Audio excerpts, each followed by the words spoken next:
Morning and greetings from Northumberland. It's the 8th of March, and for a week and a half, nearly 2 weeks, we've woken each day to the news from the Ukraine. And our first thoughts must be to ask God to bless the men and women and children of Ukraine, to bless them and to be with those as they suffer. And we are day by day faced with the helplessness that we face. As a country, we've only admitted about 50 refugee families so far. And we hope and pray that our government manages to get things into gear today to open the borders, not only to people who have never known, but people who are the families of people in this country.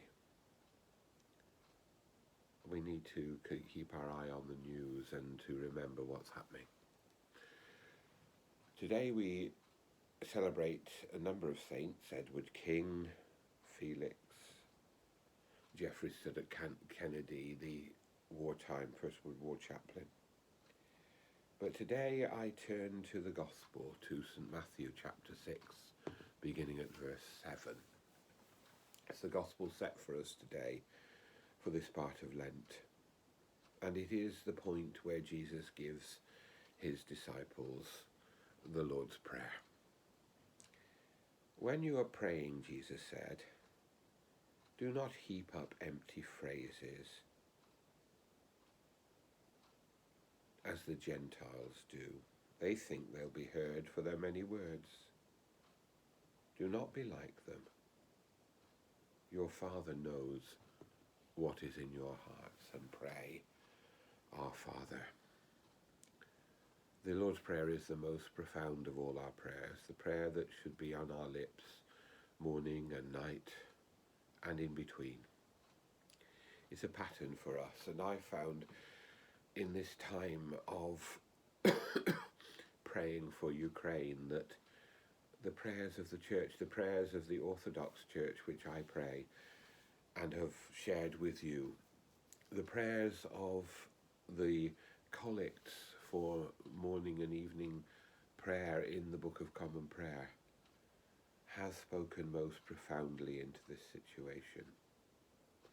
When we do not know the words to pray, it's so tempting to pray and pray with all sorts of phrases and words.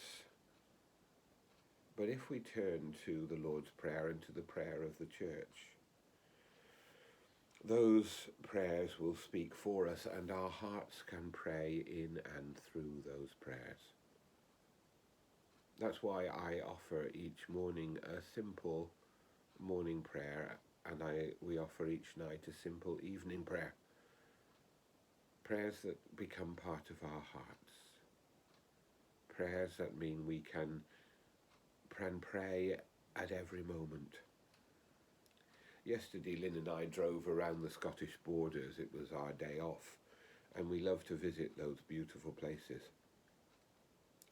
And as we did so, I found that whatever we were doing, those words and melodies of the Jesus prayer in Ukrainian, which we've used so many times in the last week, kept bubbling up.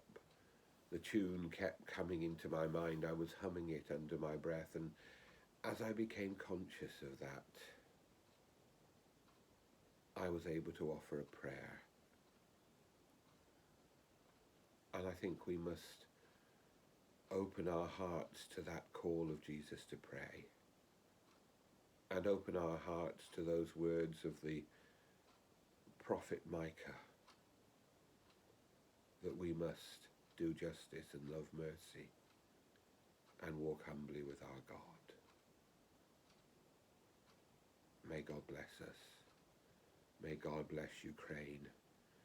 May God bless its men, women and children, and may God bless Russia and bring peace.